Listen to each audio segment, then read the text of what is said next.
All right, episode 133 of the BIC podcast. Carlos has a new setup. He's got a new computer and a camera. Questions? I don't know. We're going to see what happens with it. This is what the like button money gets you. All that sweet, sweet like button money. We need to refill it. It's important. Don't do it for me. Do it for Brandon. It's tough times. It's tough times. And not only that, these guys missed out because I shared with them a little bit earlier on the text message thread. There was a cup break. And it was the most rigged and aligned for this. The only way it could have been more rigged and aligned is if there had been a Medano. I'm just saying. The Jason Robertson pump was in full effect. Yes, yes. But I do have a story about a cup card related to Medano. So we're going to talk about that. And then at the very tail end, we're going to talk a little bit about our favorite WhatNot. Because despite Eric's pleas to get into influencer drama, we refuse. We are men of peace. That and more in this episode of the BIC podcast.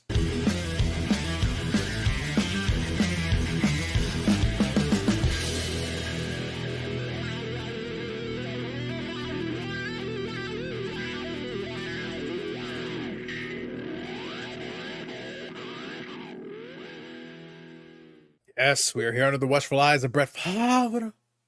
And again, despite Eric's attempt to drag us down to the muck, Brandon, not going to allow it. It's not going to happen. We are men of peace, and we shall act accordingly. I shall act accordingly. Now, we're going to talk here about the silly card of the week here in a moment. But before I do, I would be remiss if I did not mention, and we'll talk more about it in the coming weeks because there's still some time, but there will be a Hobby Palooza, and this channel shall be participating in said Hobby Palooza. It is for a good cause. Since we are 5% more mature, we will acknowledge that it is for a good cause. Signature for Soldiers. Last year, they raised $5,800. So we are mentioning it now, briefly. There will be a couple of them. Multiple days of activities, various live streams with some of your favorite YouTube hobby personalities, some YouTube Sports Card Hall of Famers, and some aspiring YouTube Sports Card Hall of Fame adjacent people. Just saying. So the festivities start on the Friday, and on the Friday, this very YouTube channel shall be involved in Shock of Shocks, a live stream. And on that live stream, I shall have the button. Eric may be here reading War and Peace all night. I'm just saying. Maybe. Cast of characters TBD, to be determined. If you have any thoughts or suggestions or ideas, I don't actually have a theme this time. Last time I actually had a theme. This time I'm going to have to make something up. We still got some time. But the festivities will start on July 18th. Through July 20th. We'll talk more about it in the coming weeks, but we're just mentioning it now to get things started. We'll start providing links and everything as we get a little bit closer and we start getting things kind of situated.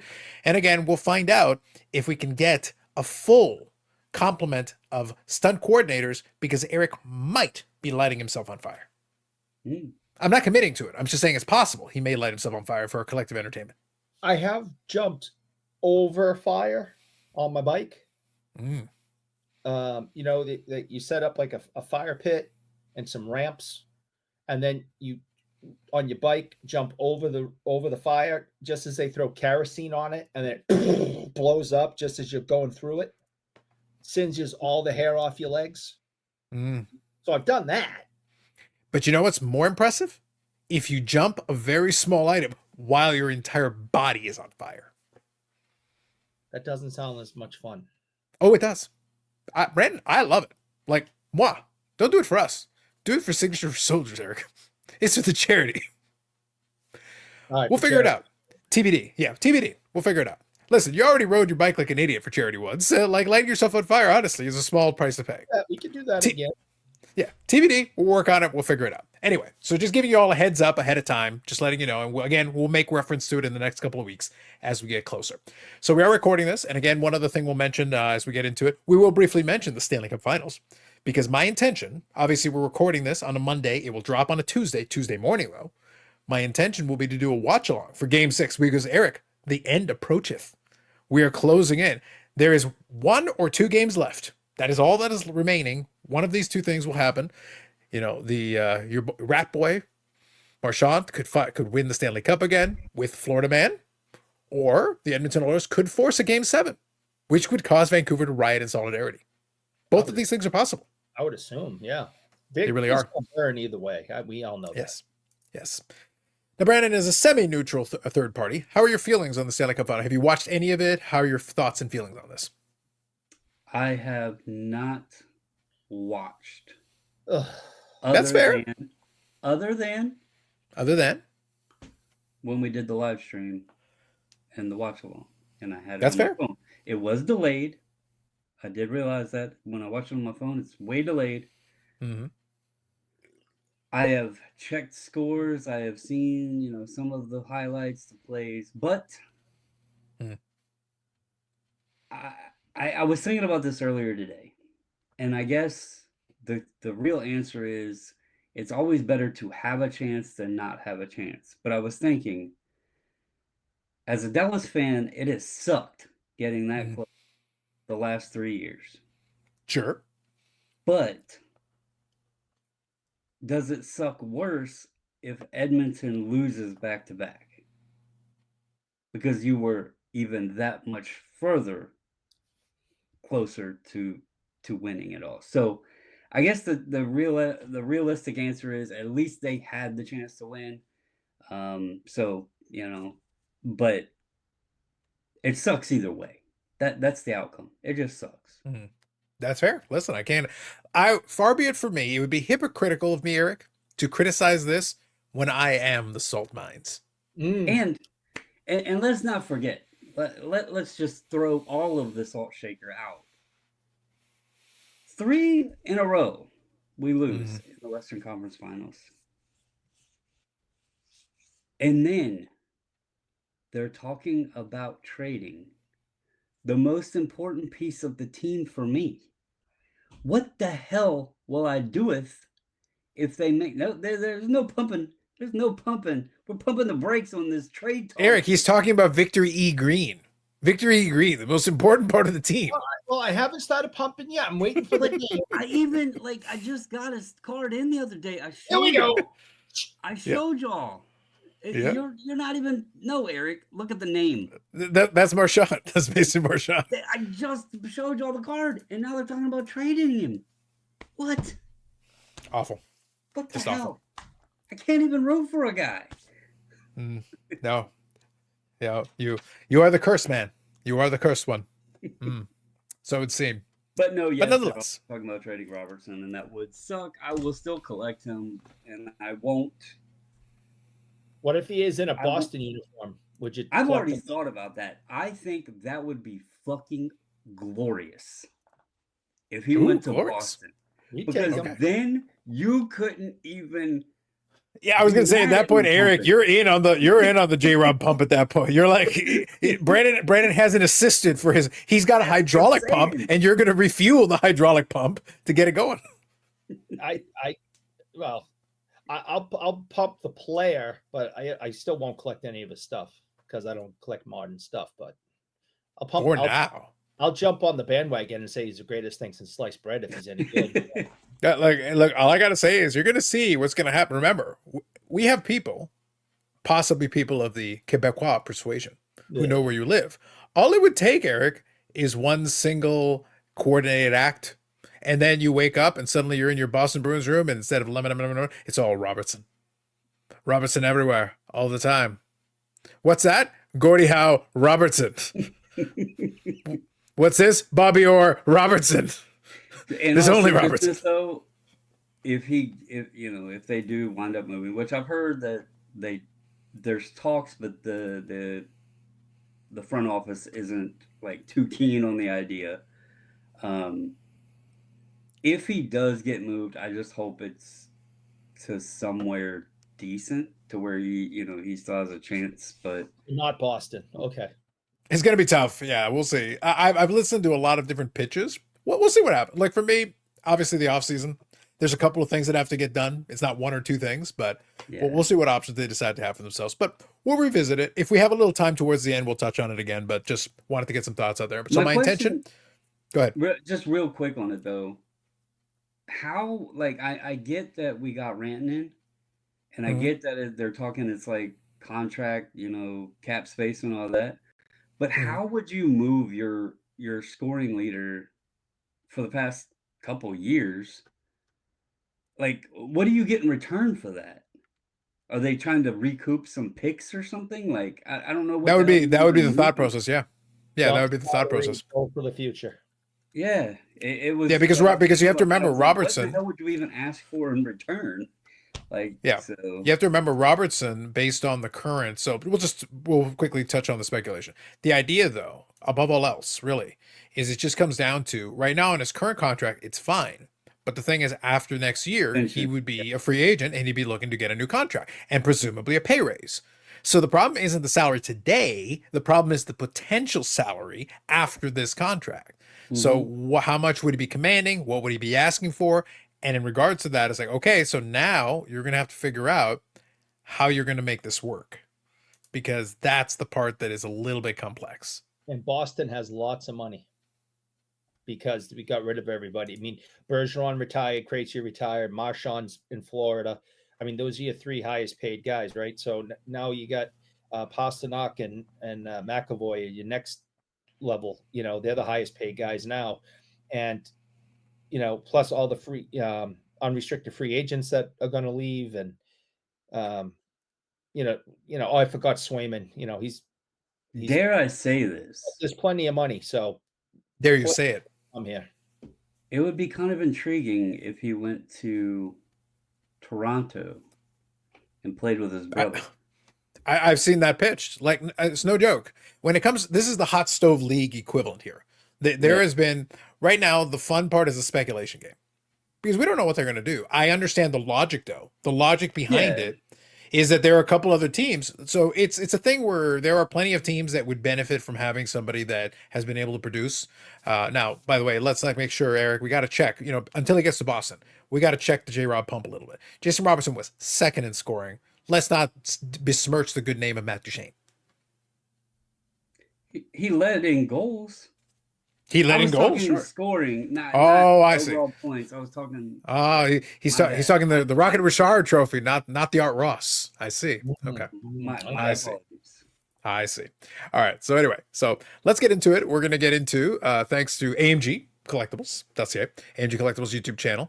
We will be back for a podcast episode this week. It's actually going to be Parkhurst. It's actually going to be a Parkhurst product, and I want to say Parkhurst Champions. So it's going to be Parkhurst Champions. It's going to be the new product that's going to be coming out. There's been a couple products these various consecutive weeks, so we're going to look into that a little bit. Collector of the Scallops, Collector of the People. Steve will be there. Probably Blair will be there as well. So we'll look into a little bit of that. See some cards that came in the store and all the regular segments and good stuff. Interesting. It's been an interesting run after the Cup. This is a more reasonably priced product by comparison, certainly. Again, notwithstanding the hashtag riggedness of the 110. The 110 to rule them all. Like I said, the 110. Regardless, we'll be touching on that. Links in the description and everything. AMGcollectibles.ca, AMG Collectibles YouTube channel. We thank them for supporting the podcast and the channel. And on their behalf, we give you the silly card of the week. First, last week's results. Since I was having all these computer issues, my original picture was gone. It has been lost to the sands of time, briefly. But we did have two candidates that were provided for you. Etiquette and hashtag not Zombie Bork. Because there was only Zombie Bork and not Zombie Bork. Etiquette received 16% of the popular vote. With two options, it left 84% of the popular vote in a dominating victory for not Zombie Bork. Congratulations, Brandon. Congratulations. Hey, that one I just shared, it was a pickup that I got my wife, so she'll be proud. Fancy. Now this week, we do have three options for you. So we'll be able to provide the usual compliment, and there will be a community post on the channel when we get to it. So let me share this with you, and I'm going to go in here and we'll be able to share. I always appreciate when I have to completely change settings. So the downside, Eric, is whenever you have to change settings. Let me see here. I do want to say the color is a little bit different on your camera, but you are more clear than you were before. Well, that's kind of the hope, to be honest, because really, when it comes down to it, is that this camera is actually a decent camera.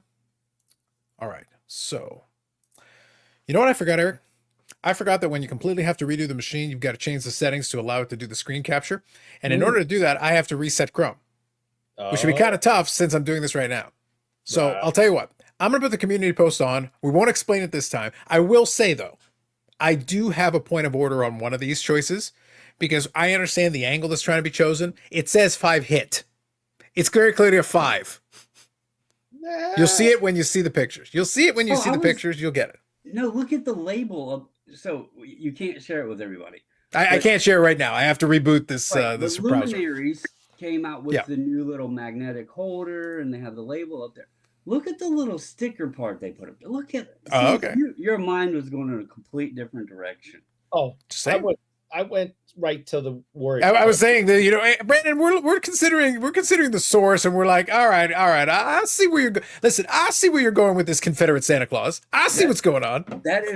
It's a pricey, you know, higher mid product for tops. Mhm, They couldn't even take the time to put that sticker on straight. I was very disappointed in that. Indeed. Yes. So I do apologize. Unfortunately, I can't show you the image that I wanted to show you. You'll have to take my word for it. It's actually some interesting choices. And by the way, you'll appreciate the one that I did end up going with because it's the vintage. I decided to go with the vintage. So unfortunately, I can't share it with you, but nonetheless, you'll have to take my word for it on this one. Nonetheless, we move on. So other thing I wanted to kind of share, again, same vein. Now that I realize I can't share screen, I won't be able to show this the way that I originally intended to. However, I do have a slight backup plan. And I wanted to kind of share this. You will still see the community post with all the images, so you'll be able to see them exactly. I want to say, slight success. I don't know if you guys have anything that you picked up recently that came in, but I was able to win something on Fanatics, which is actually a rare occurrence at this point. I don't win too much on Fanatics most of the time. However, I was able to be victorious and win something, and I also won something on the eBays. So what I can do is I can show you the eBays, and then I will show you the Fanatics as well, because even though I can't share a screen, I can still show you on here. And the first one was actually one that I had been keeping an eye out on, and I was basically waiting to get it at a price point that I was happy with. And that's really what it comes down to. It's just trying to get the price point that makes sense. So this one is actually for the Medano collection. So I got this right here. It's a little hard to see. I'll try to share it to the best of my ability, but then I will actually share a little bit better. Stick and jersey. Yeah. So this is stick jersey auto, Yeah, and it is from Be a Player Ultimate. Love beer. So this is from the later part. I know it's super bright, so I'm going to try to angle it a little bit. No, it looks good. Regardless, I will share a better image of it later on. And what I may do actually for this one, since I'm going to be editing it, I'll actually put it on the screen while I'm talking, and I'll show you the image without the extra brightness. So it'll be a little easier to see, I promise. So that's one that I was able to pick up. And then another one was actually in addition to my 63 Fleer set. And it's been a while since I've actually been able to add anything, because for the most part, it's been trying to find something at a good price. And that's been kind of the challenge. So let me see here. Actually, you know what? I might be able to do something. I wonder if it'll let me. So I'm actually going to try something. While I can't share screen, that doesn't mean necessarily that I lose options. Eric, we're going to try something super fancy. You ready for something fancy? I don't know. We're going to try something into fancy. We got lots of fanciness. It's going to be amazing. We're going to do some fanciness. Fancy scared. Oh, you fear fanciness? You fear change? You should. On my eyes, I'm scared. It's pretty scary. I don't know. So, Brandon, what I'm going to do is I'm going to put in the text message thread. I'm going to send a link. And can I ask you to do me a favor? And I want you to try, if you can, if you're able to, can you try sharing your screen and see if it allows me to do so? Because while it won't let me share the screen, that doesn't necessarily prevent you from doing it. So we'll see if it allows it, but let's see what happens. So that link should be viewable to you. I had it set up so that it's actually visible, and we'll see if it actually. We're going to find out on the fly here. With the magic of editing, you'll know one way or the other. But let's see what happens. But this one is specifically, like I said, in addition to that 63 Fleer set, I am at 45 of 67 cards, Eric. Getting there. 67%. Getting there. It's down to 22 cards to go. And this is all on the PSA set registry. So they're all graded cards. And this one is of a Hall of Famer. Mm-hmm. And I was able to get it. And when I show the price is actually the funniest part about this. That's the part that kind of amused me with it. So we'll see if I'm able to share it specifically, but it's pretty good. So you let me know if you have any luck there, Brandon. Yeah, I'm getting it. Perfect. I didn't have a login, so I was trying to find a way to get it. Okay. Without the login. Well, that's why I say the share URL should have worked for it, but regardless. Anything new on your side of it, Eric, other than the lemon M&Ms? It kept telling me to log in for high quality images. Okay. Figure out. Gotcha. All right. I'm not, I guess I could share it. I've been holding off for a while. I've had it for a couple of weeks. I haven't put it on my Instagram yet. I told you guys I was thinking about doing it. I pulled the trigger. Deluxe jar of mayo. Go on. Talk to my friend Jeff, who's Your priest. who is one of the premier vintage basketball collectors.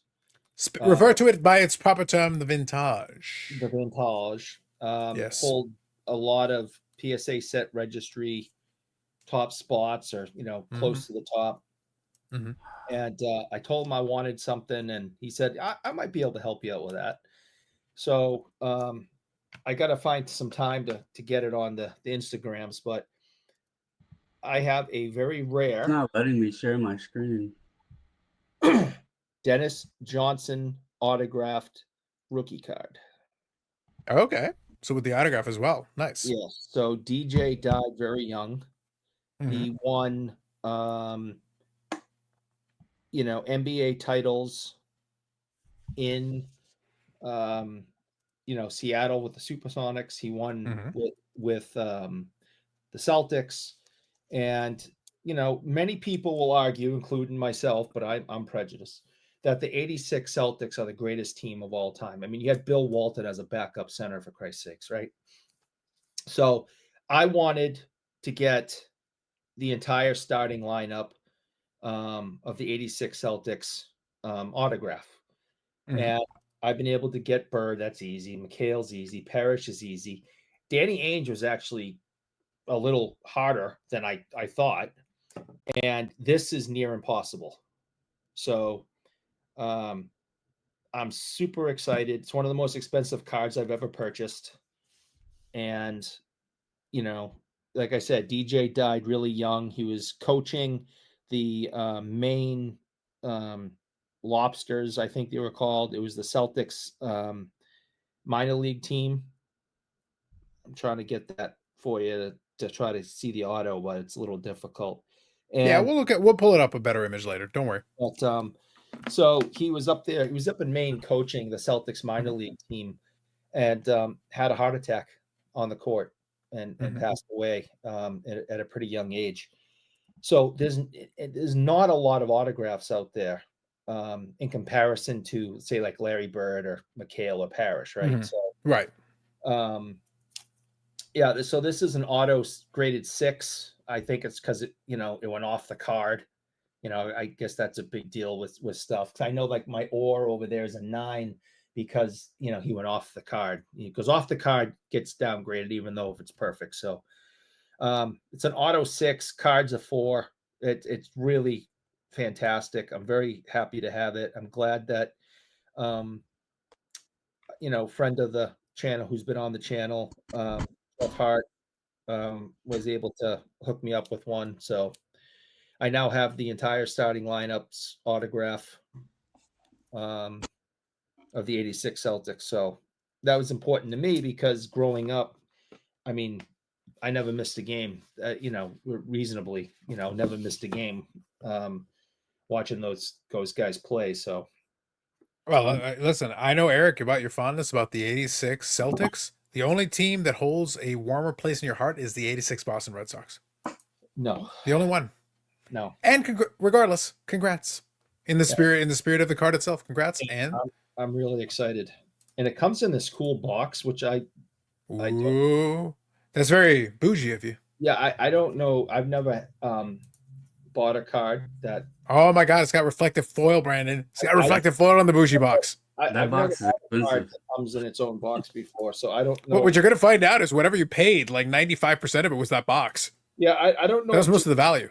Jeff just had this kicking around somewhere, or I don't know, but this is what it came in, and it sits right in there, and fancy. So, there you go. Yeah, cool. Congrats nonetheless. Really so thank you, Brandon. I appreciate your efforts.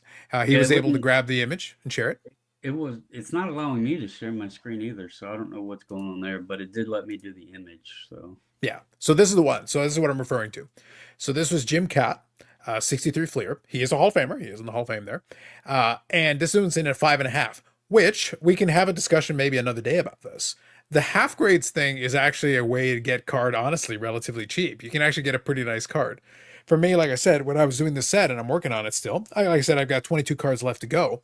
But the majority of them are like 5, 6s, and 7s. A lot of them. I'm not trying to get the highest grade, but I'm trying to get some. The card presents well. That's a pretty clean looking card. It's very Yeah. nice. It shows Good. up very nicely. And so here's the thing. Because I, quote unquote, I'm going to put this in quotation marks, settled for a 5.5, I purchased this for the princely sum of a little over $21 with the juice. Which Very nice. was the cost of grading. Yeah, Pretty basically. Yeah. So the card is free. I buy the plastic and the card is free, Eric. That's fair. Yeah. And Jim Cat is a Hall of Famer. It's a good, nice 63 flair. Jim Cat, nice clean looking copy. You can see for yourself. I think it looks fantastic. Yeah. I mean, Yeah. the centering's a little bit off, but Mhm. I mean, there's plenty of white on both sides. I think it still looks good. There's nothing wrong with that. That's fantastic. Basically $20. Not bad at all. Not bad at all. So thank you, Brandon. I appreciate you. Appreciate you sharing that. Yeah, I wanted to share those two because I thought they're pretty good. Two opposite sides of the spectrum, but I always talk about it. Kind of practice what we preach here. Still collectors at heart. The Medano thing is because, of course, I love collecting Medano cards. It's my thing it's one of my key pillars of my collecting. I basically look for opportunities to pick up new cards. It's always fun for me. But when I go and find these things, it's always nice to find something that is of interest. I like some of the old Be a Player Ultimates. I think they did a good job with some of those. And the specific one that I shared, like I said, I'll take a better image of it and show it on the screen for you. So folks watching this on the replay, obviously, when you get the podcast episode, if you watch the video version, I will put the better image of it on the screen for you. You'll be able to see exactly what it looks like without the reflection. But it's a good, clean looking card. And above all else, that one is the regular version, but the regular version is at 19. It's actually numbered pretty low. It's I got one in. yes, you got the your Jason formation. Robertson pump. Yep. You want to share that? Go It's ahead. not going to show up as nice as it looks on this camera, but it is the Premium Prospects Green out of 10 autograph. And it is the rookie year as well. Yep. And I had bought the rubies earlier this year off of Wes out of 50. And I seen that one, and I was telling Eric, there's another one listed for like $2,000, and I bought this one for $61. Nice. So couldn't beat that. Gonna go well matched with the green PMG, but this one in the Discord when I was sharing it, and the other one actually is more noticeable. It brings up a great question that we've kind of had regarding autographs and stuff, because Sure. this autograph looks a lot different than most of the Robertson autographs I have. The other one that's listed online looks like his brother's autograph. There's stickers on Nick's cards that kind of look like Jason's autographs, and it's kind of wonky. Like either they sign very, very, very similar, or somebody might have got the sticker sheets mixed up. So Scandal. That's all I'm hearing is scandal right now. yeah, I don't have anything that I am aware of that looks. I mean, this one you can tell it has a J, but it doesn't look like most of the ones I have. So I don't know. And then the other one that's listed online, it definitely looks more like Nick's auto than Jason. But what do you do? Gotcha. Well, we'll see how that one goes. It'll be interesting. It'll be interesting on there. Now, if there's anything else, is there anything else that anybody wants to share? That's all I've gotten in this week. It's all good. Hey, listen, there's nothing wrong with that. Like, I actually want to kind of Well, translate that into. Go ahead. did you get anything cool for Father's Day, Eric? Ooh. No, I didn't get any gifts. I had, my kids. So you haven't gotten the kerosene kit again for reasons not possibly related to Hobbypalooza? Nope. Kids came over, spent time with me. We had hamburgers, a very low key. I don't want anything. And, Wait, is that like the official thing? Hold on. Serious question. So Eric, it's funny you brought this up. Since you mentioned it, Brandon, and then I want to hear your story as well, since we're talking about it. Okay, so obviously Carlos Sr. and Eric got a wonderful custom video message from Carlos Sr. on the live stream. Yes. It was wonderful. Sage wise man advice. Yes, Carlos Sr. is a man who's been around a long time. He and I got to have words in November. Yeah, he'll whack you with his cane. He will take you down. He will take you down. So, and look, He will show I'm you not the proper way to apply. first of all, he will take you down because that bastard knows a sneaky trick or two. He knows how to fight dirty. I know how to fight dirty because he knows how to fight dirty. But in addition to that, I was like, oh no, I'm helping this guy. First, I'm letting him get first whack in, and then after that, you're going down, broken hip boy. You think your hip was broken the first time? We will do it correctly this time. Make sure it sticks this time. But yes, he gave sage wisdom to Eric again. Ungrateful swine that Eric is, didn't show the proper appreciation to Carlos Sr.'s sage wisdom. But the reason I thought it was funny is that since Eric mentioned it, yeah, so I live a couple blocks down from my family's house. So whenever they want whatever, I got the new computer. My mom wanted to replace her machine, so we got a new computer. All was part of that equation. So then, of course, I'm tech support. So guess who sets up the new computer? That would be me. So regardless, I got everything set up. She's all situated, got all her stuff configured and all good. But while I'm there, so we're there for the Father's Day dinner. The Father's Day dinner, burger and fries. It's a classic. It's a standard classic. It was nice and easy. It was very low key, very chill. Now, in fairness, to be fair, indeed. The reality is, Brandon, a lot of the holidays and everything take on a different context when literally I'm walking distance up the street. So it's like, no, like literally, I see you multiple times a week.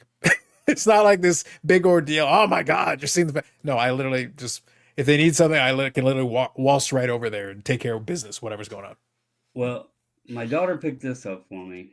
And those that have watched my channel for well, you can actually see it right there over my head. Yep. The channel started, I was wearing a blue Nationals hat. And the kids used to get me a Nationals hat for Father's Day. They did the Father's Day editions every year. And they would, after a year, they'd upgrade my hat to a new one and all was good. Well, then they started making like the Father's Day hats. Oh, shoot.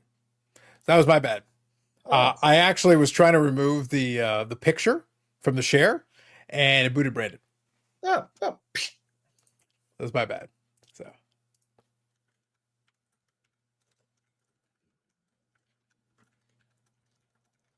He's still talking. He has no idea he's going. I was going to say, I just sent him a text. Hey, Kick sorry. me out. So that was my fault. Yes, I actually was trying to kick out the picture of Jim Cat. Apparently, you were linked to the picture of Jim Cat. You didn't realize you were hooked up at the hip. What happened? Well, that was Eric. That was Eric. He was scandalized by your Washington hat. Yeah. No, long story short, like they started making the hats basically just look like the plain ones and stuff. So I haven't had the blue Father's Day hat in a while, and this isn't technically the Father's Day hat. It's their City Connect hat. But it's the light blue. So back to the light blue. It's been a while since I've had the light blue Washington Nationals hat. So okay. Makes sense. And Eric, I'm leaving it in just because I think it was funny. I was trying to bounce Jim Cat. Wasn't even touching anything. I was trying to bounce Jim Cat, and apparently you're licked up at the hip. Who knew? Like I didn't even know. Trying to be helpful and get kicked out. Yeah, it happens. So my bad. But yes, happy Father's Day to all people who was applicable to. Hopefully you enjoyed yourselves.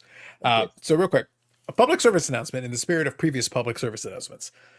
Speaking of 23-24, the Cup, not as exciting as a Jason Robertson Shield card or a Reggie regular autograph card with basically the same image that all of the other ones have for reasons.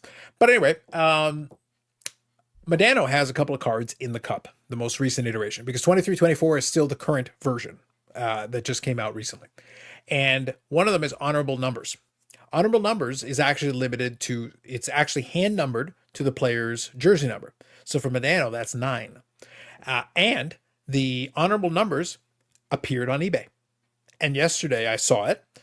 And I'll share the numbers because of what has occurred, what has transpired scandalously. So it was on there for $300. And I was like, okay, it's numbered in a hand numbered to 9, on card autograph. It's a cool card. I like it. 300 feels a little high to me. It is a cool card though. I really do like it. So I kind of made a couple of offers. I wound up offering 250. I wanted to knock a little bit off of it. Again, I'm willing to pay money, but you know, it's the cup. I understand it's a high-end set and everything. And I understand the tin is very expensive. So like, you know, in reality, if you think about it, you know, $250 is about the quarter price of the tin. So like realistic, you have to kind of grade on a curve here. To me, a normal patch auto would be less, but given it's the cup, I'm willing to make concessions, especially since it's a new product. And it's still hand numbered 9, so still relatively tough. Now, this all occurred overnight. I made the offer, and then while I was in bed, they counter offered to 275, which I would have by the morning I would have probably contemplated it, and I probably would have taken it. But then I got the notification from eBay that says, "Oh, you know, it's no longer available. Oh, I guess somebody hit the buy it now or whatever." Okay, I could see that. Sure, if somebody really wanted to. No, that isn't what happened. What happened was they pulled it down, and then they relisted it for $500, and I'm like, you countered me 275. What happened in the wee hours of the morning? Well, wait a minute. It's like, I should charge $500 for this. It's like, why? Yeah, that's It was literally stupid. hours apart. It's hours apart. Eric, if somebody had buy it now, would you have canceled the order? Because it's like, what the hell are we doing right now? I've done too many deals on both sides of the fence on eBay, and dealing with people, nothing shocks me anymore. They are just, I've said this a million times. A person can be wonderful, intelligent, you know, just absolutely fantastic. But people suck. And they are stupid as all hell. And if all you have to do is go on eBay, spend some time there, interact with some people, make some deals, and have people, you know, cancel things on you, upcharge, try to sell on the side. I mean, it is Okay, the worst. hold on. So Mm. I'm going to explain this really quick, as quick as I can here, but follow along with me. Obviously, I sell on eBay full time, daily, thousands of items a year. Out of the many years I have been on eBay, I have never had this happen. And this was slick. So I listed an item, not even, it was less than 10 minutes, probably 5 minutes after I listed it, the item sold. Cool, great, awesome, right? I get a message maybe a minute later. Hey, I'm sorry, I'm going to need you to cancel. I have the wrong address. Now that happens, no problem. Didn't throw any red flags. I know this story. It's actually pretty good, Eric. Yeah. And I'm like, well, you can send me the new address. Really, as a seller, you protect yourself by having them cancel and repurchase it. But I've not had an issue. So I said, if you send me the address, I can edit it when I go to ship it. Now, keep that in mind that I offered this person that option. They messaged back and said, no, I'm actually going to need it canceled because I used the wrong credit card as well. And so now at this point, I'm like, well, you're just having all kinds of bad luck because I don't know how in the hell you bought it if you had the wrong address and the wrong credit card, but whatever, right? I said, send me the cancellation request. I'll cancel your order. And then, you know, once it's relisted, you can repurchase it. Wait around. They don't cancel. So I think, okay, maybe they don't know how to send a cancellation request. So I canceled it, used the reason of buyer request to cancel. Cancel it, let them know, hey, it's back up. Boom, they buy it. Okay, all good. About 3-4 hours later, I get a message. Why did you cancel my order? And I'm like, what the hell are you talking about? So I go back and look. The person that messaged me requesting originally to cancel the order was not the person that actually bought the order the first time. They messaged me to get to cancel the order so they could buy it instead of the other person. So I had 2 people within 5 minutes wanting to buy this item, and one person was slick enough to message me and get me to cancel it. And I didn't think nothing of it because it was so quick. Sure. And I messaged the original buyer back, and I'm like, I canceled because apparently a person who was not you messaged me and asked to cancel, and I have never had this happen, but they got me. So I called eBay, asked them, and the guy on the phone, he was like, damn, that was good because I work here and that would have got me because he could see the messages and the timing and everything. And so I went ahead and canceled the order again for the person who got over on me. And then I told the original buyer, I was like, if you're still interested, let me know. I'm going to price the item extremely high. I'm going to send you the link. Send me the offer of the purchase price. I'll accept it, and we'll have this all fixed. That way the other person couldn't buy it again. Right. Mhm. So I got it all squared. But who in the hell even thinks of doing that? I have never had that happen. This person was slick enough to get me Yep. talked into canceling it, and it happened so quickly. I didn't think nothing of it. And then come to find out it wasn't even the person that bought the damn item. I think The how many reason I times said you've done it. the reason I said though, keep in mind, I offered to edit the address. Had they have been super duper smart, they would have sent me their address and I would be shipping the item to a different person who didn't even buy it, and I would have really screwed up. So they Yeah, were smart, but they weren't. because they could have had the other guy pay for it and got it for free. Yes. Yep. Yes. Hmm. Yep. Indeed. So, but yeah, Well, that's never did happened. they- That was Did slick. they block them and kick them off the platform? The guy said he was reporting them, and I blocked them so they couldn't. Like they tried buying something else off of me, Oh my so God. I blocked him and everything, and he was reporting the account for fraud.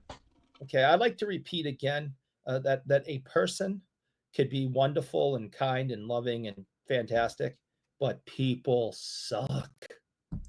And That was there's the slick. person who sucks.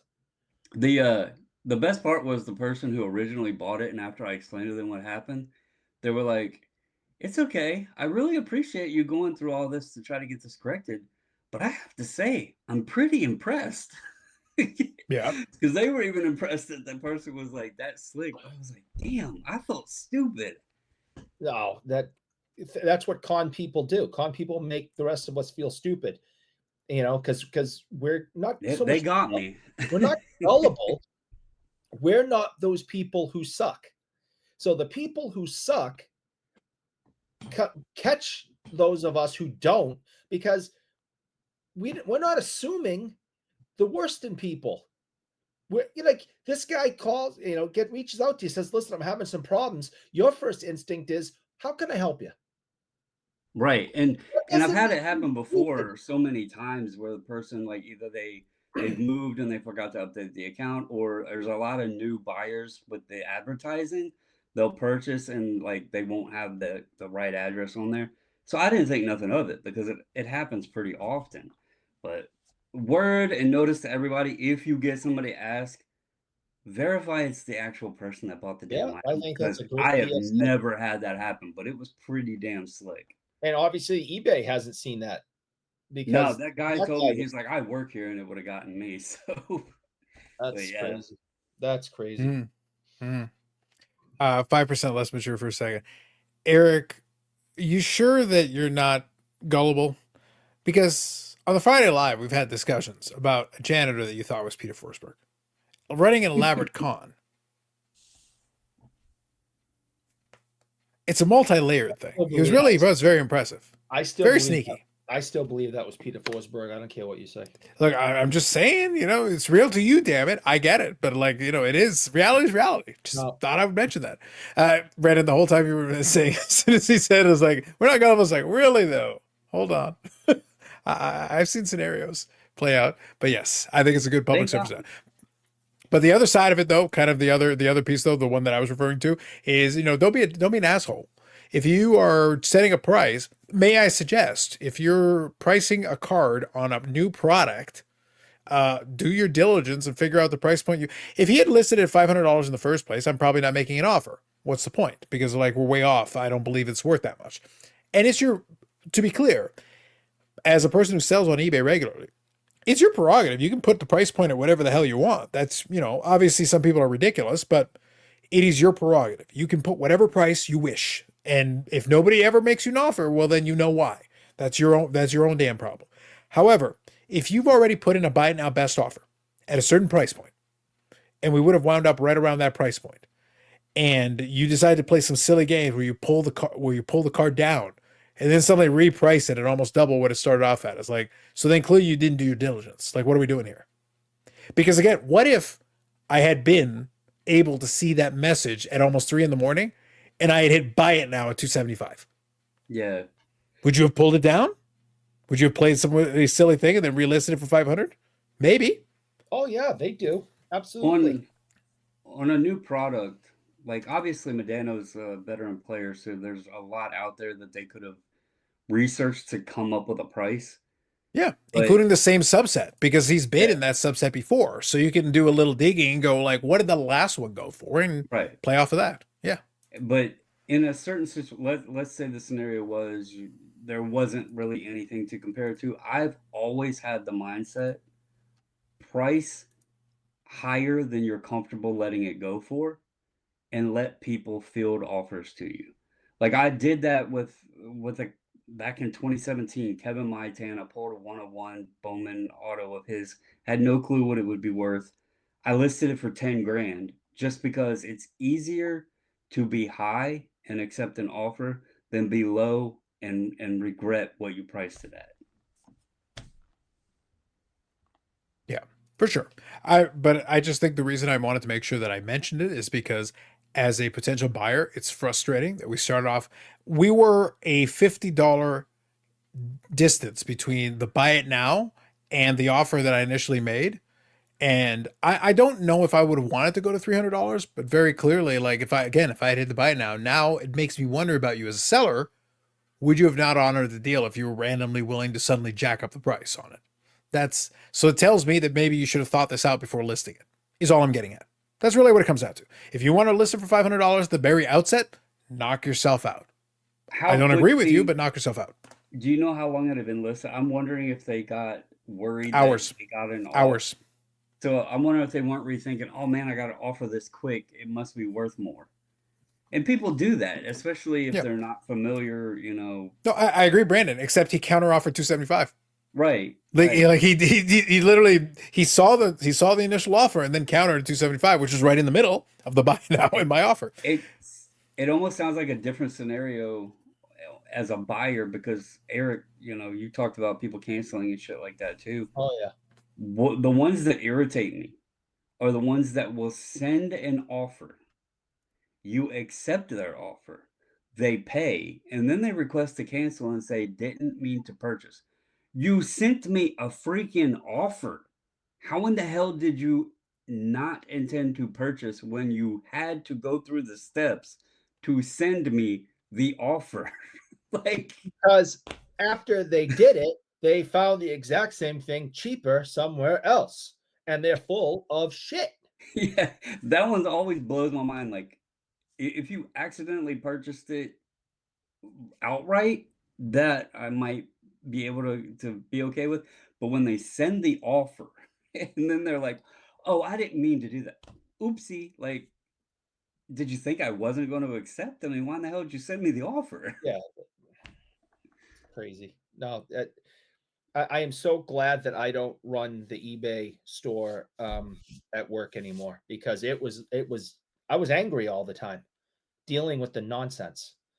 It was hard enough to keep it all, keep track of it all and keep it organized and do all the shipping and everything myself, hundreds of items a week dealing with, and the nonsense it just kept getting worse and worse and worse.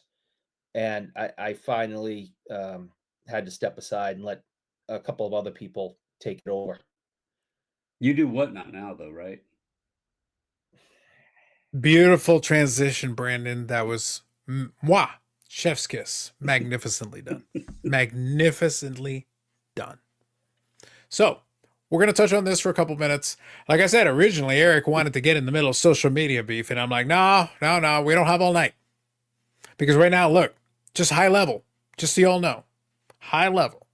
We've got people that were leaving YouTube that now dropped the videos and are coming back.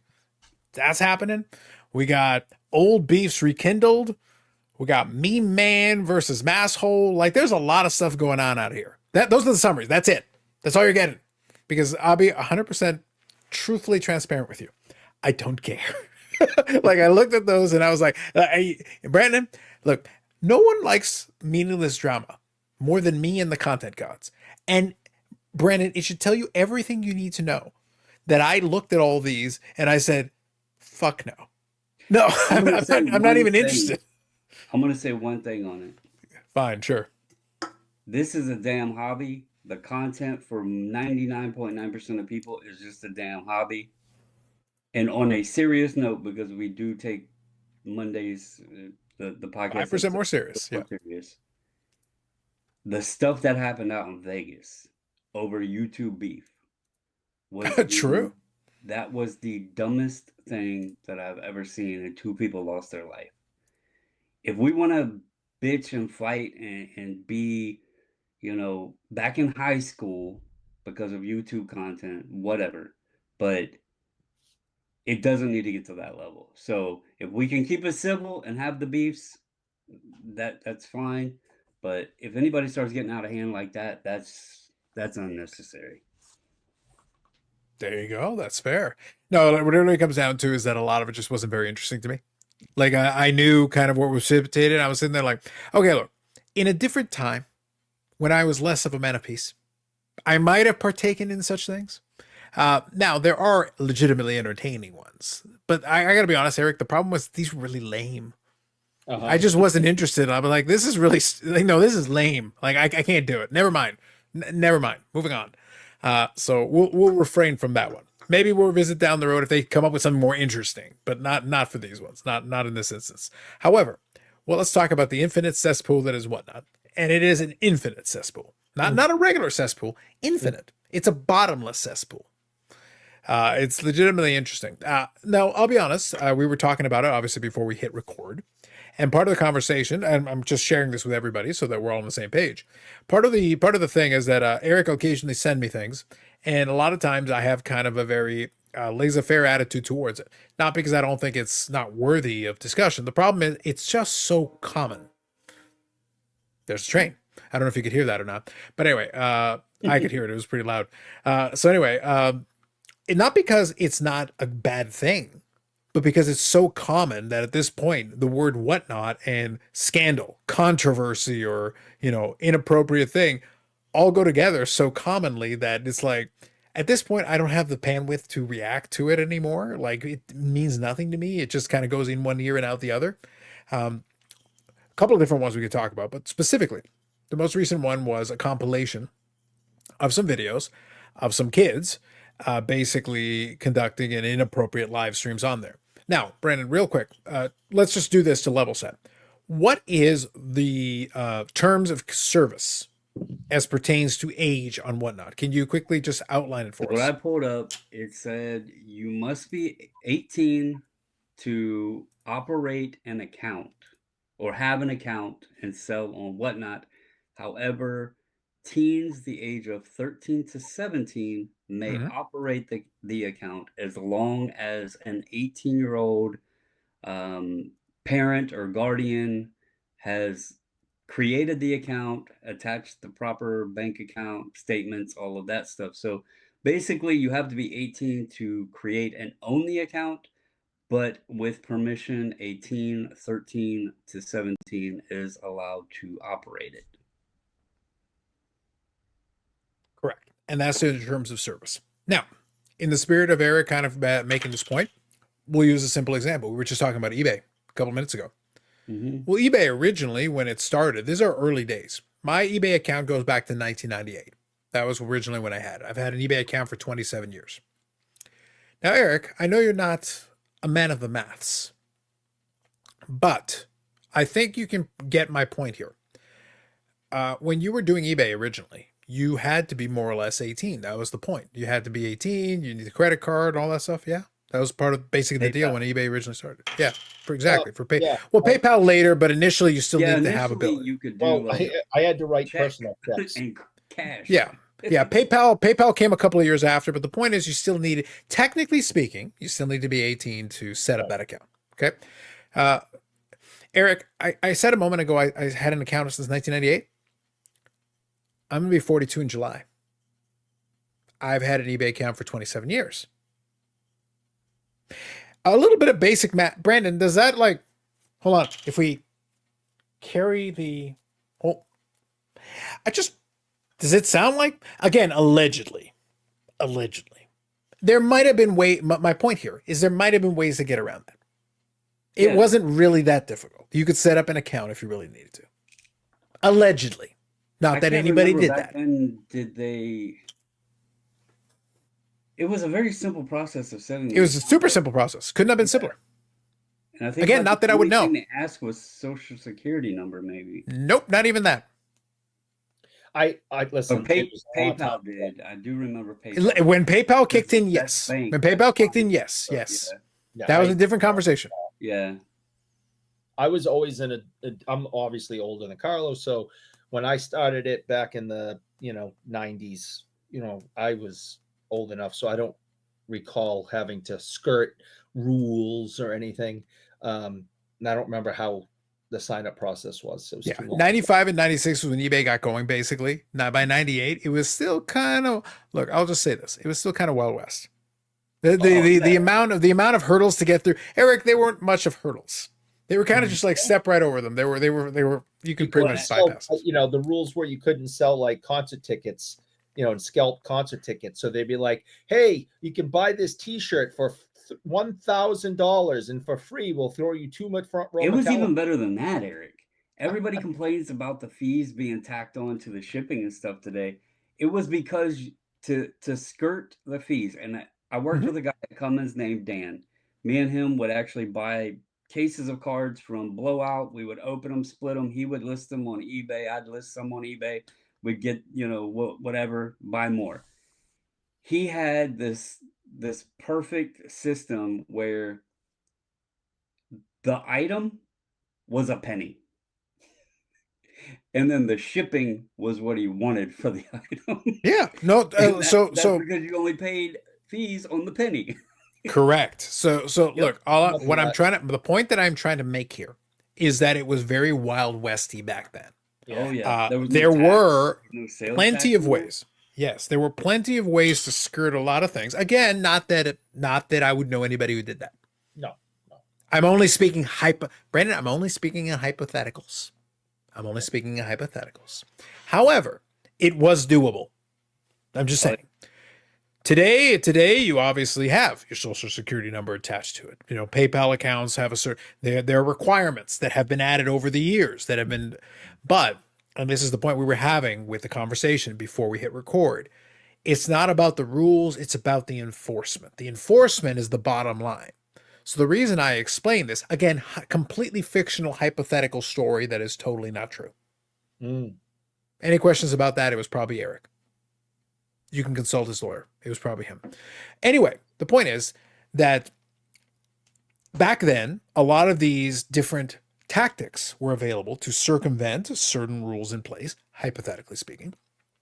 But today, people still do that. The problem is with the most recent example that we're talking about, this specific scenario, is that in opposition to back then, the example that I'm giving with eBay, it's you buying eBay lots and auctions and legally binding, because they always were very keen on telling you these bids are legally binding if you win the item. Now, every single thing that was ever purchased on any time in my account, it all got paid. If I won something, it got paid. Always. And back then it was money orders and it was a pain. Trust me, it was a pain. And I'm doing cross-border. So like you're adding another factor. I got to make sure send the right money order, because it's got to be a money order you can cash if it's a US-based buyer, as a US-based seller. You got to make sure you do that. If somebody's a buyer, they got to get the payment to you. Can you cash the payment? All these things were part of the eBay in the Wild West era. Okay. Today it's way more streamlined, way more slick. It's easier. But obviously there's more oversight too. The point, though, is that WhatNot has rules and terms and conditions. Brandon outlined them. It doesn't matter what those terms and conditions are, though, because it's about enforcement, number one. And number two, WhatNot is a video platform. So whereas back in ye old eBay days, I'm using that as an example, but obviously there were other sites that have similar kind of things. the amount of paperwork, the amount of verifications and everything were at a minimum. So the amount of hurdles you needed to clear in order to create an account were minimum. We have video evidence when you violate terms of service. So all this is to say, today, in this example with WhatNot, we have video evidence when you break terms of service, when you say things you're not supposed to say, when you scam people and don't turn off the live cam and the hot mic catches you saying you're going to scam somebody. All these things that I'm saying are examples of things recently, not 6 months ago, a year ago. These are all recent. All of these are examples of things that have gone on recent. We've already made the point about WhatNot. So when Eric will send me the odd video here and there, I'll skim through it a little bit. I'm desensitized to it mostly because it's like, yeah, okay, it's another day on WhatNot. We've also talked about it on the live stream. It's unfortunate, but like the reality is, we know we have friends who participate in the platform, and from everything we know about what they do, they're doing it on the up and up. They're following the rules. They're doing what they're supposed to be doing. The problem is, it's hard to get away from. And Brandon, I think maybe we can touch on this. It's hard to get away from the stain of the people who are not doing it correctly, who are not following the rules, and who are still not being punished. The problem really comes down to this. It's enforcement, and also, if you don't actually have consequences to your actions, what's the incentive to do better? That's really the question that it comes down to. I think it hurts the new user or the user trying to build an audience more so than somebody that already has an established audience, because those people are tuning out. Like, they're not tuning into all the negative stuff or watching the people doing the negative stuff. They have users on the platform that they trust in, they've purchased from, they support, whatever. So I think people with established audiences are okay, but I do think the more of the toxic stuff that happens on there, the more, especially if it starts hitting mainstream news and stuff like that, to where it could put a damper on the entire platform, it's going to hurt the new user or the one that's been there, trying to do right, trying to build an audience. They're not going to grasp, maybe somebody that might have wanted to check WhatNot out. Somebody might go elsewhere if they start hearing these things or catch wind of what it sounded. I don't know the example that Eric was talking about with the kids on there. I'm not familiar with what happened with that, but just from the little bit of discussion we had, it sounded like, and some users may understand what I'm going to say when I say this, like an Xbox gamer lobby. Because I'll tell you, there's some young kids, teenage kids, whatever, that will not hesitate to call you everything except a human being. Yeah. It's crazy. Like they say words that you have no clue what it even means, but I can only imagine what was happening. But again, not to repeat myself, I think the ones that are big on there, they've already established their audience. They're going to be okay. But you would think that the platform itself would want to somehow start cleaning itself up and stop getting those stains, those blotches always plastered at it. And you're never going to be perfect, but you're going to help yourself if you start enforcing or at least taking action against some of these things. We can go back, it's been months now, but the whole backyard thing, Grant should have never been allowed to be associated with that platform or any live selling platform unless he created it himself.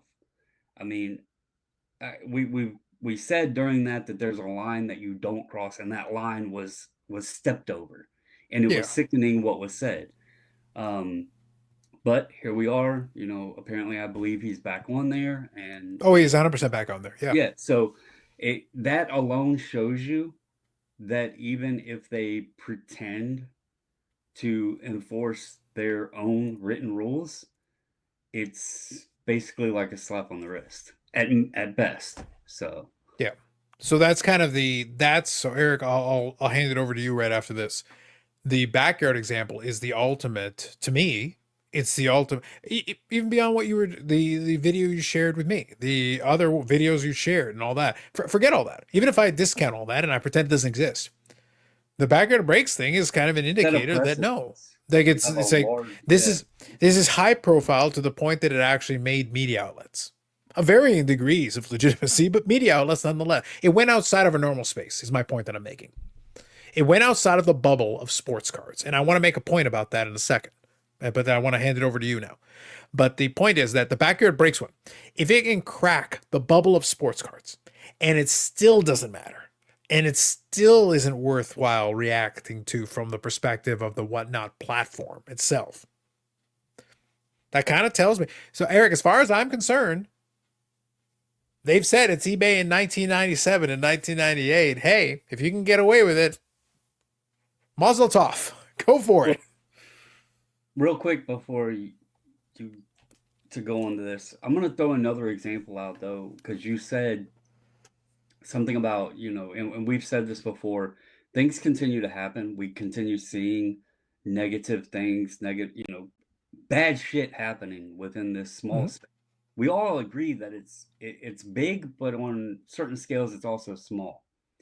And another example I want to put out there is the Dallas Card Show heist, if you want to call it that. Mm-hmm. How in the hell did we have so many videos and pictures of these individuals that allegedly took $2 million or whatever it was of cards, and we've not heard shit about it in what, a year?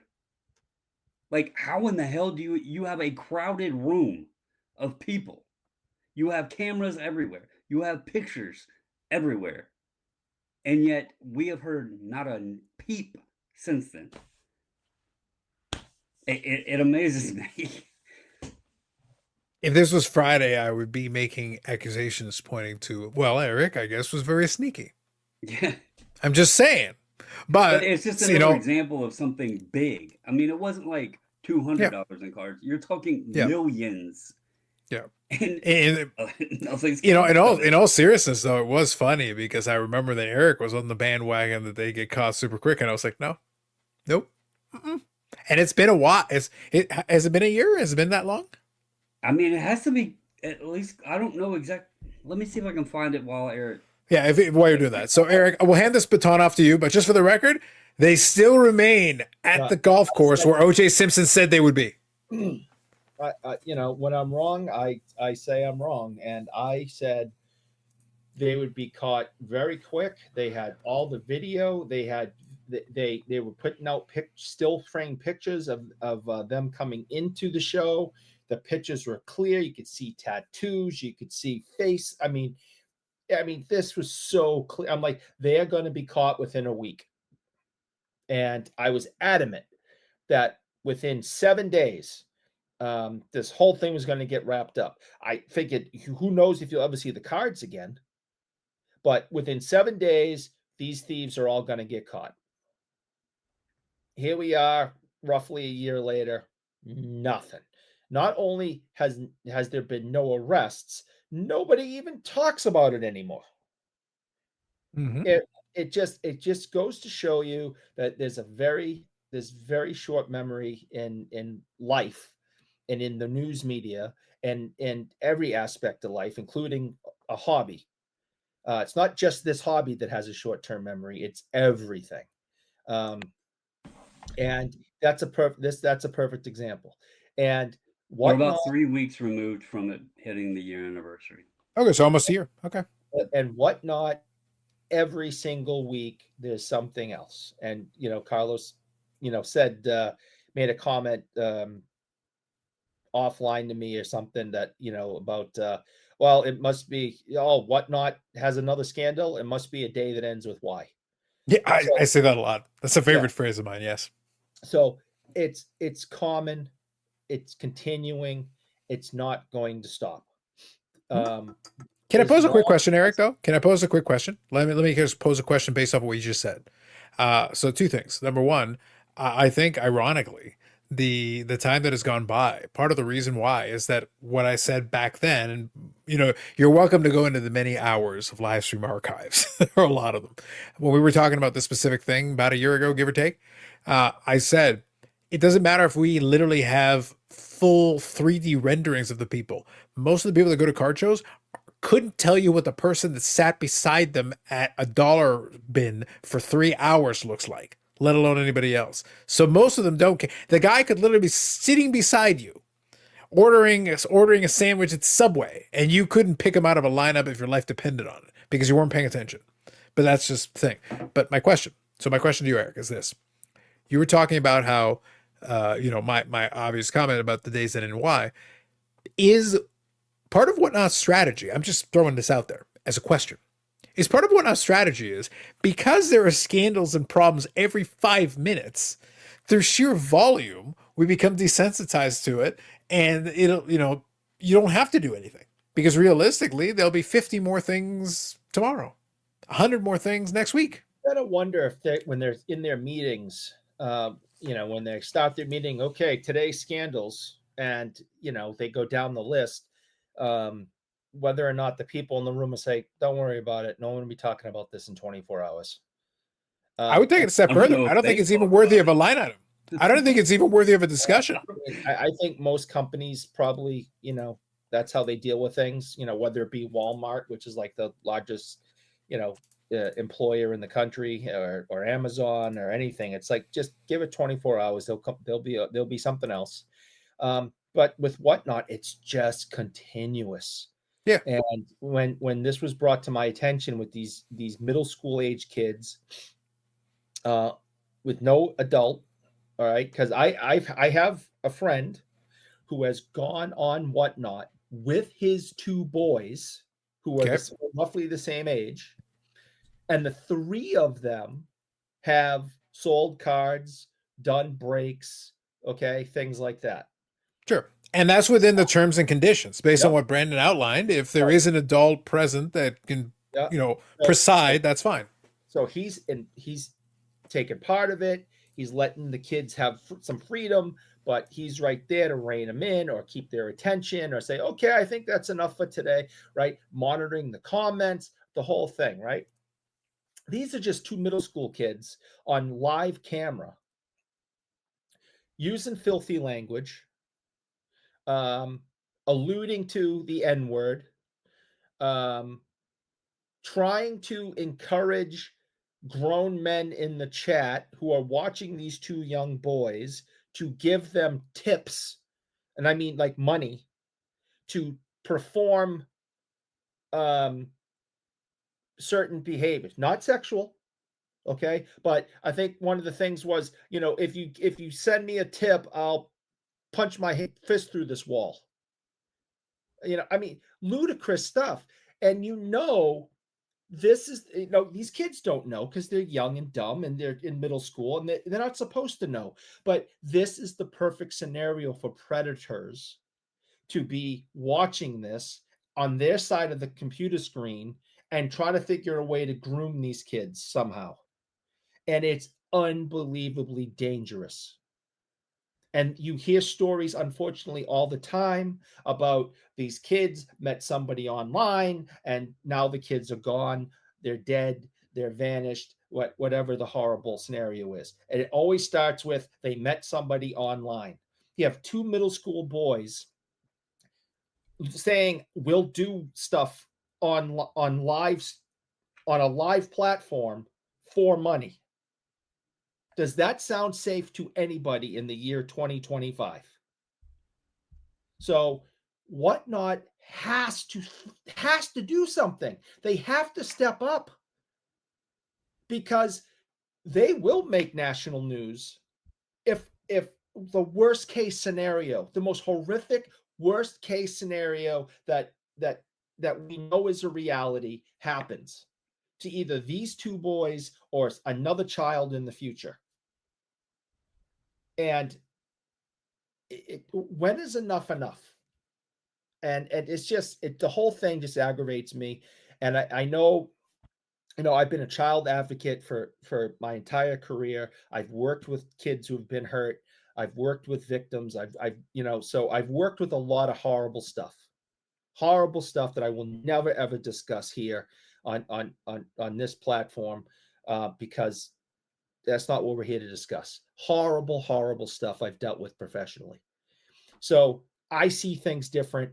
I have very little patience for certain things, and I get very frustrated and angry a little more easily than the average person, I think.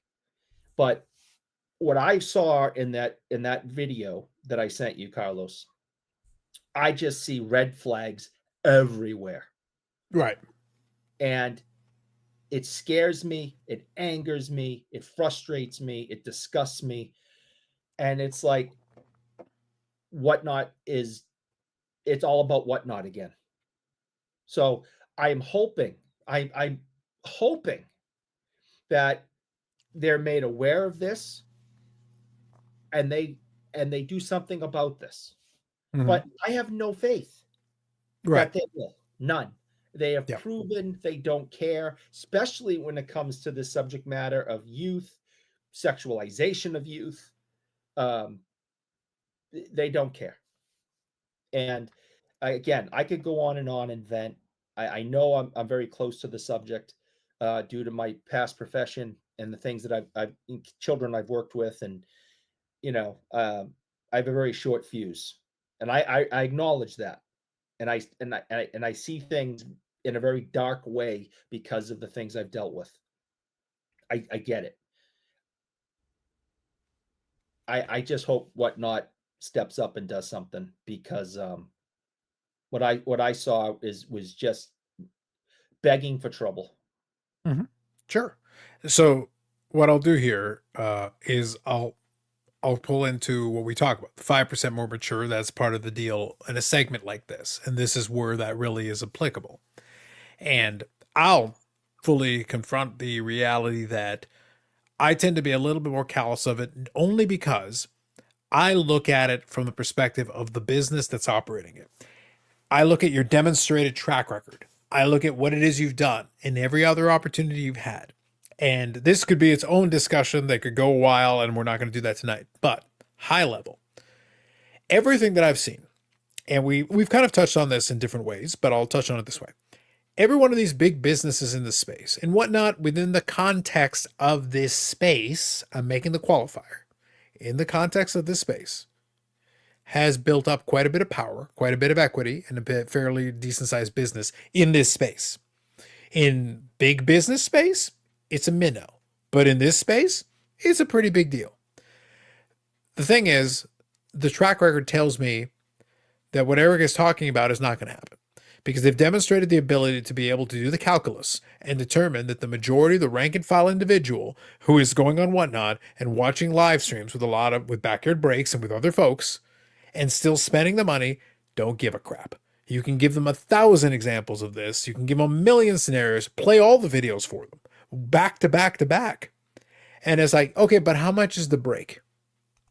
How much is it for this break? How much is it for that break? How much is it, pick your team? Is it this? And it's like, did you not hear anything I just said? I did. But so how much is the break? And that's basically what you get. And as long as that's true, from WhatNot's perspective, they're going to be like, okay, business as usual, game on. It's all good. Because any liability they might have is mitigated by the fact they can make 50, 100, 1,000 times the amount of money, letting it slide until, okay, so maybe you ban the kids in question. Oh, yeah, sorry, hey, that slipped through the cracks. Just ban the account. It's not a big deal. Move on. But that doesn't prevent all the other things. It doesn't prevent scams. It doesn't prevent all these other things that have gone on, all these other actors that go on there. If you actually generate revenue, though, you get a lot of leeway. You get all the rope in the world that you want. So my response a lot of times, so Eric is looking at it from the response of being very sensitive to it because of his background that he just outlined. Well, I'm looking at it from the perspective of being very cynical to the business side of the way WhatNot is not the only one. A lot of these businesses in the space allow a lot of stuff to slide. Go ahead, Brandon. So here's a question on this part, not the backyard stuff. We're going to Sure. kick that out to the side for a second. Yeah, that's its own deal. We've But talked to about it Eric's already a point, while. I have kids. I don't want to hear anything ever happening to kids. But here is a thought on this. We're talking about something happens and we have it recorded video, and then it gets presented to WhatNot. In many cases, as Eric said, something might happen already.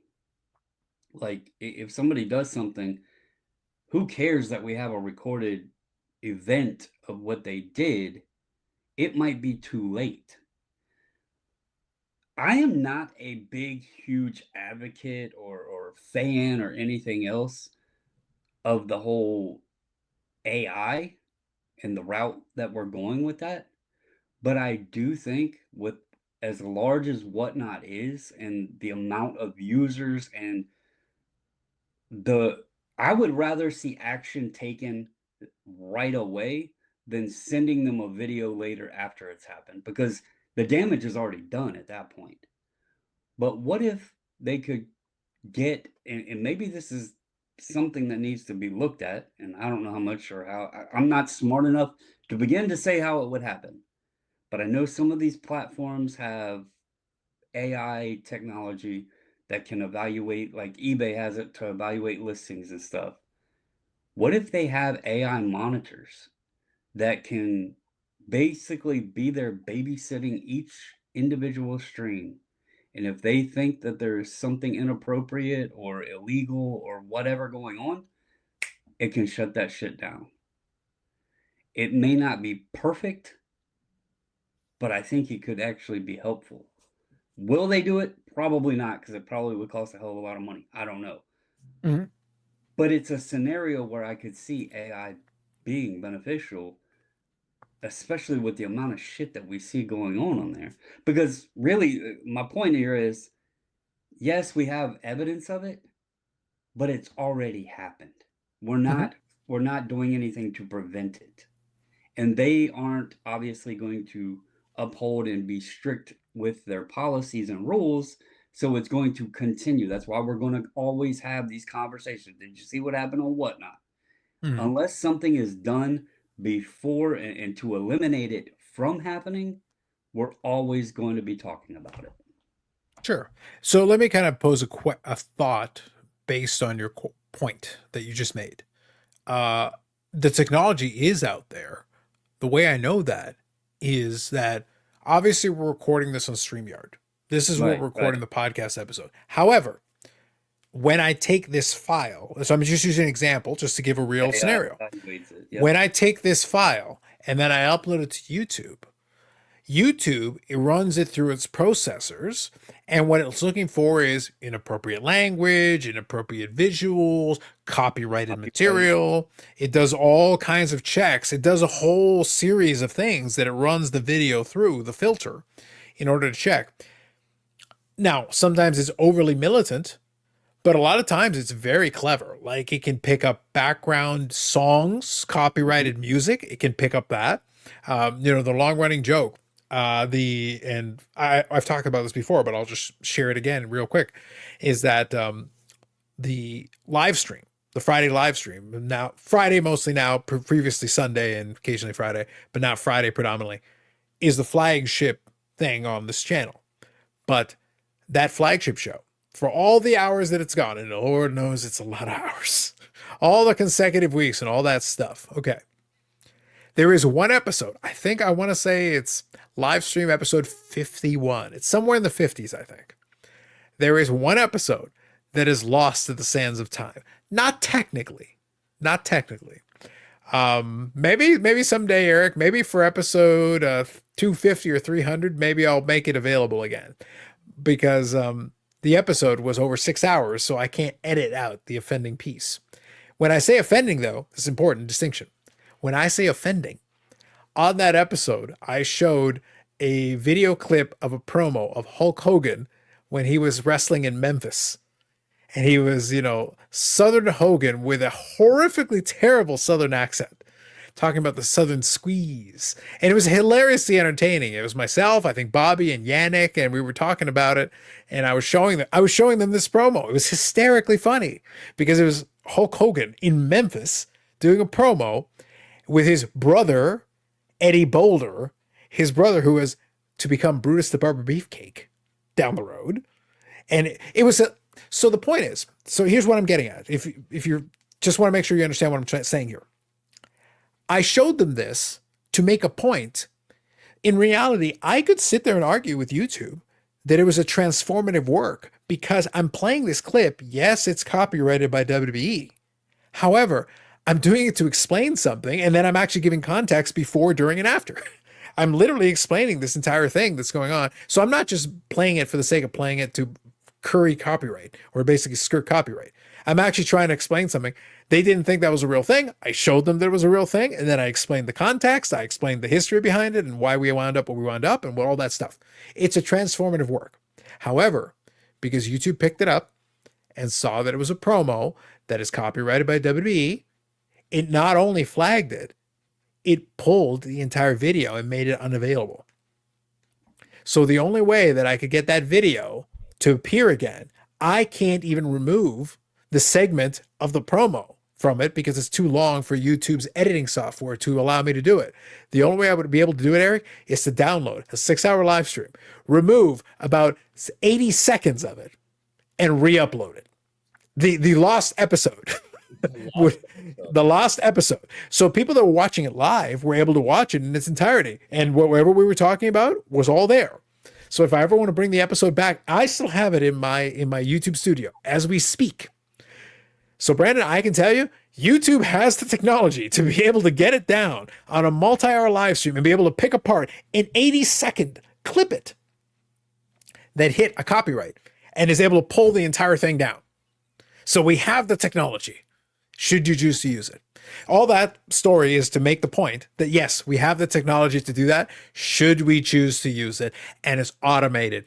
And it was on a live stream, Eric. It wasn't an upload. It was a live stream happening in real time, and it still captured it and still flagged it and still pulled it down. So we can totally do what Brandon was just saying, but back to my original point, WhatNot chooses not to. It's a choice. It is an active daily choice not to react to the controversies, not to do anything about the violations that we can see in video. The joke I made about the eBay thing, in the grand scheme of things, by the way, eBay has scammers on it. It's always had scammers on it. It will always have scammers on it. People will get caught and maybe they'll get pulled off the platform. But the point is, every moment of every day, there is somebody out there. There are YouTube accounts right now that are, eBay accounts right now that are scamming somebody. Right now, as we speak.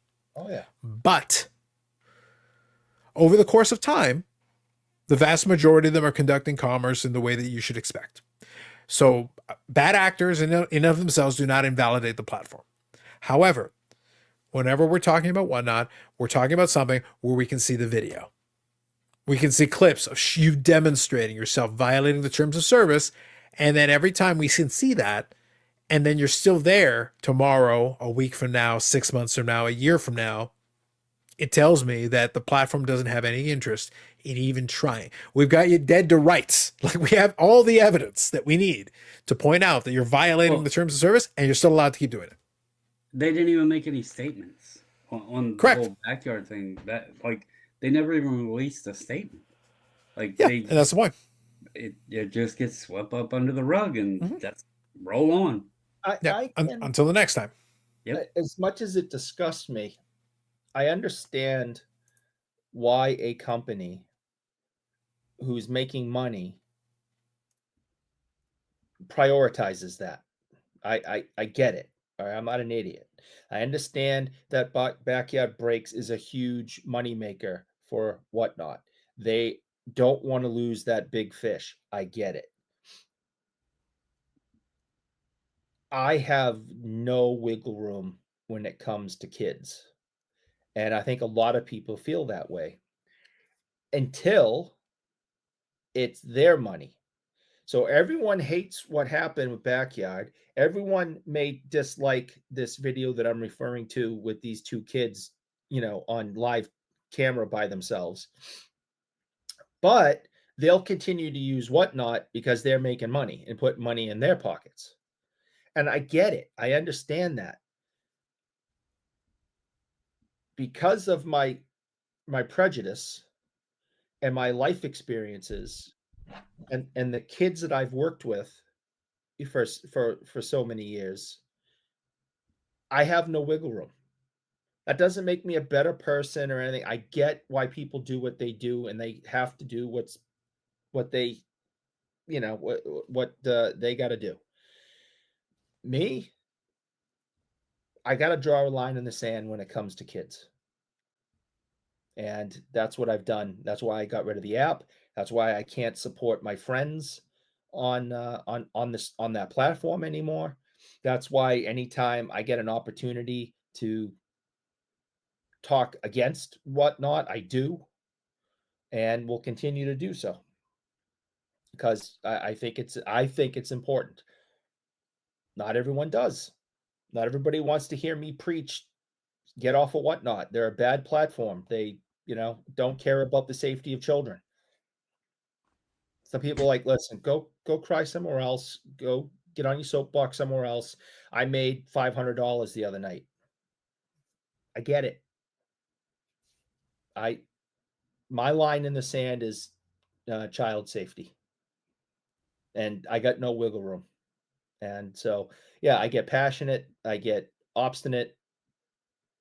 I'll be the first one to say it. So, some people listening to this think, "Oh my God, will this guy shut up about this?" Okay, not everyone has to understand or agree, but I have life experiences that um, I have a different way of thinking about this stuff. So that's why I walked away from the platform when Backyard Breaks did their thing. I got I got a video regarding this new thing with these kids, and I just have no patience for WhatNot any longer. So that's where I'm at with it. Mm-hmm. It's fair.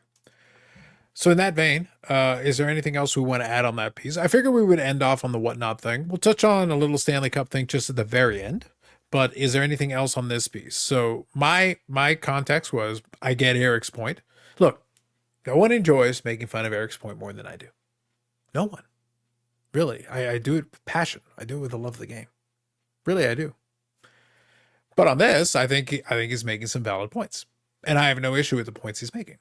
So it's I will ridicule everything else about the man. But on this point, I think he's got, I think he's standing on a fairly solid ground. But unfortunately, the cynical side of me then looks at the WhatNot business side of it and kind of the approach they've decided to take on it. And it tells me that they're not going to do anything about it. And they continue to not do anything about it. And the people that are using the platform and still making money on it are doing something about it. Again, we talk about this. We have friends who operate on it, and we still wish them well. We want them to do well. But it's a struggle. And this is, Brandon, kind of the catch-22 we find ourselves in here. We want them to do well, but it's like, but at what cost?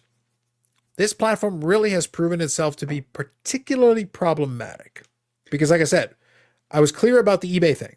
There are scammers on eBay right this very moment. And we accept, again, as somebody who's had an eBay account for 27 years, I am aware of this. I have been scammed as a seller. I have been scammed as a buyer. Like, there are recourses, yes, but there's only limitations. So there have been occasions where I have lost some money as a result of things that were done. But even then, on the aggregate, I've been able to get mostly good transactions done. I want to say that obviously WhatNot is still operating at a very high level. They're making a ton of money. They still have a lot of users. They still have a lot of buyers. But I will say that there is a small, and I don't know how small, but there's a small portion of individuals that have actually left the platform and moved over to another platform that is similar to WhatNot. But what amazes me is you don't see this kind of activity on this other platform, and it's actually an app ran by an individual company, and then branches out with marketplace owners. So like you could own one, Eric could own one, I could own one, and then we would have sellers under us, right? So you're managing your own marketplace within this app. So you have sellers that is selling on your technically marketplace, and we're not hearing this shit. and there's live selling just like there is on Whatnot, that's amazing that it's not just the app running it, but it's people operating marketplaces under the app and being able to invoke rules, create, standards and everything. And we haven't ran into that. I have not heard anything negative about this other platform. So it shows it can be done. But Whatnot is also, I think, it has become the epitome of what we've spoken on for a very long time. You've said it before. This has happened for many, many, many years. It's going to happen again. It happened now. It happened in the past, right? It's a continuous flow of bullshit that continues to happen in the hobby. And Whatnot is the prime example of showcasing all of the negative, the bad shit that goes on, and nothing being done to correct it, and it will continue on. It's a perfect example. Yep.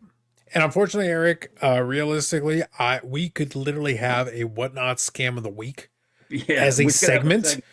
We could have a segment, and we would literally never run out of stuff. I think it would be so easy to do so. If we wanted to focus our attention on it, we could 100% do it. And I guess this is what it comes down to for this. So I'll put a button on it, and I'll let you have the last word, but I'll put a button on it from my perspective. The reason I don't spend time dwelling on it is because it's very clear that nothing we say is changing anything. We're preaching to the choir here. From what our platform and our audience, I don't think disagrees. So I don't think we have too many people who are saying, no, you're wrong. Whatnot is the best. I think most of the people that are listening are like, yeah, no, you're right. It's like this scenario and this doesn't work. This is unconscionable. This is no good or whatever. But if we're talking to folks, and this is something I think that's important, and this is kind of my takeaway on this. And I think too many channels and things talk about this in a way where they're preaching to the choir and they're doing this. And they're sitting there acting like they're doing something special. If your entire audience is like, you're right. And I'm like, well, then that means nothing's going to change. Because if you don't have anyone who disagrees, that means you're not convincing anybody.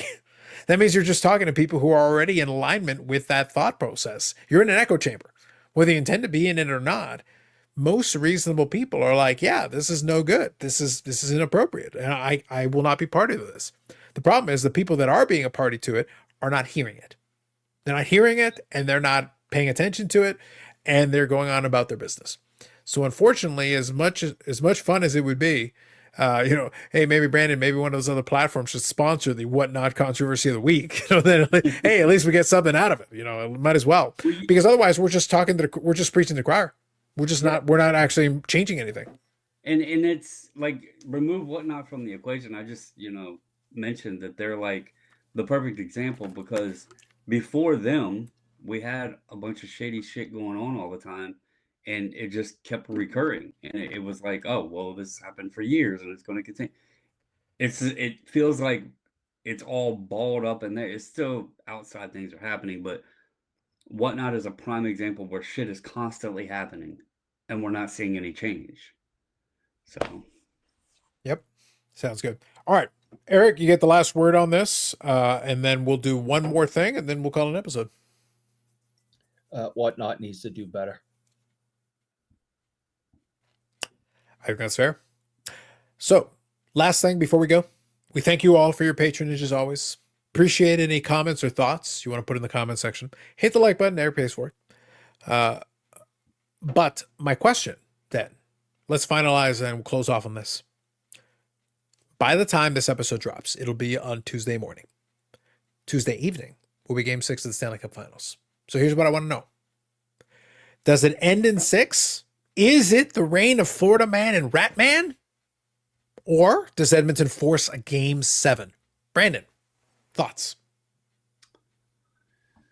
I'll probably be wrong. I think Florida I think they taste the blood. Edmonton's already said they haven't committed to what goal he's going to start. That's a weird scenario there. I think they're going to go ahead and put the pedal down and take it. And I'm going to go out on a limb. Marchand gets MVP on his new team. And the rate he's going is a legitimate candidate. Like right now, based on his performance here, he's a legitimate candidate. He's look, I don't remember what the number was. He did something that was only matched by Mario Lemieux or something like that. I forget what the exact stat was, but there was something in there. What would the impact be, though? And I don't know if I asked this question. I might have already asked this. But what would the impact be if McDavid won it again as the loser? He won't. He's been horrible. No, what when with this particular, so last year his cup run in terms of the overall playoffs warranted it. He only got his first goal in the Stanley Cup final in the last game. Yeah, This particular time, he's not even a candidate. No. He's not in play. Draisaitl, Right. maybe. If Edmonton, let's put it this way: if Edmonton wins, McDavid might not be the Conn Smythe winner. No. Like he's right now, he's not in a position. Yeah. There are other candidates on Edmonton.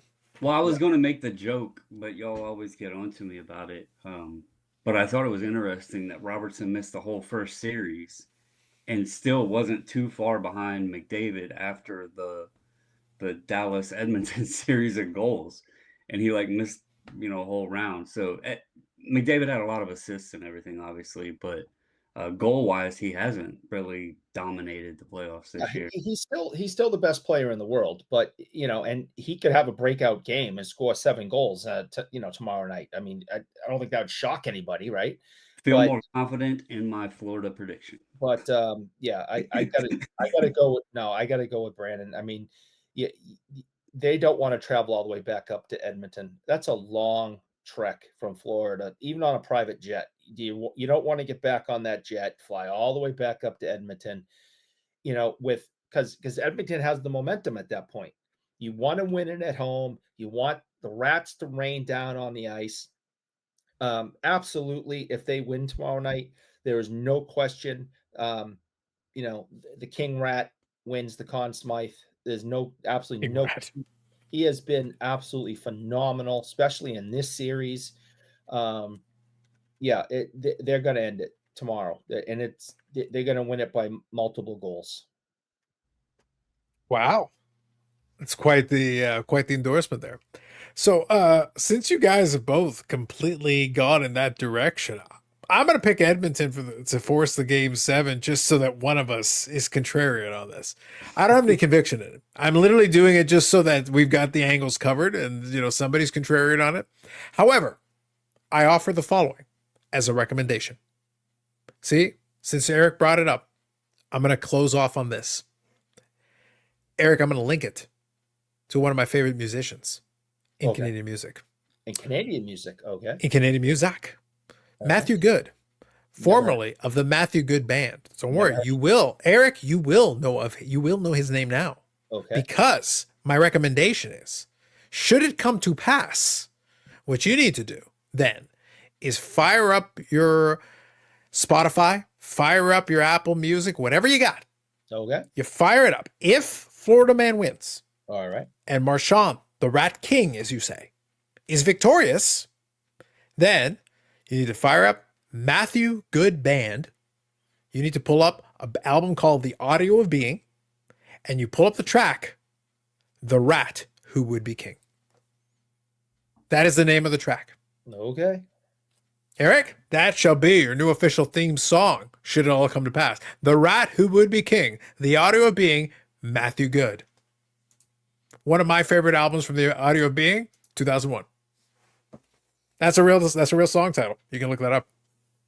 Here's the question, and I know this is jumping the gun way ahead.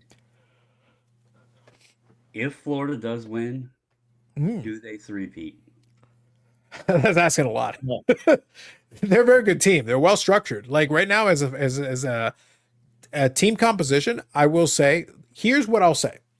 I think what Florida has done, regardless of outcome, I think getting the 3 straight Cup finals, I think what they've done, though, is they've established that this is the formula for comprising the team. It's not necessarily the most talented team, but you have to have a team with enough sandpaper to be able to do what they can do, because they do fight and they do impose their will. Bringing in Marchand made all the sense in the world, because here's another guy who, to be perfectly blunt, is an asshole on a team full of assholes. So it's like, really what you've done is you've actually added a very complimentary piece with tons of experience and all the rest of it. And he's paying dividends. Like, he's in his late 30s and he's still scoring key goals, critical goals. Yeah, he's still scoring key goals and critical goals in key leverage moments and being an absolute pain in the ass, which is what you need. You need players that'll toe the line. You need Look, we talked about this before. My favorite era was that late 90s, early 2000s era. And that was where the Dallas Stars were a competitor, constantly in the mix. But in addition to it, you had the Colorado Avalanche with a team full of Hall of Famers, including a man who Eric mistaken for a janitor. He saw a janitor and thought that he was Peter Forsberg. But on the Colorado Avalanche, you had Peter Forsberg. You had Joe Sakic. You had Patrick Waugh. You had all these great players. But you also had guys like Claude Lemieux, Adam Foote. You had all these players who would basically cause problems. See? CGI generated. That's actually a janitor that he found randomly on the street. But the point is that, see? He's a white light. He's been sent to the heavens. He has ascended. See? Obvious forgery. But anyway, so the point is that you've got these teams and these players. And at that time, Detroit was in the Western Conference. So you got Shanahan. You've got Yzerman, obviously, who has plenty of grit and capability. You got these teams full of Hall of Famers, but also full of guys who are willing to hit mercifully. Unmercifully, they'll hit anything that moves. Very physical hockey, very hard-hitting hockey. Well, when you're playing these Goliaths and these Leviathans battering each other, you had to be tough, is my point that I'm getting here. Florida has that right amount of grit, the right amount of toughness to cause issues. Edmonton is experiencing it. Edmonton has all the talent in the world, all the skill in the world. And if that's all it was, Eric, probably Edmonton would have won already. If it was just about skill and talent. In playoff hockey, it's about grit. It's about the rat who would be king. Mm-hmm. Matthew Good, Audio B, 2001.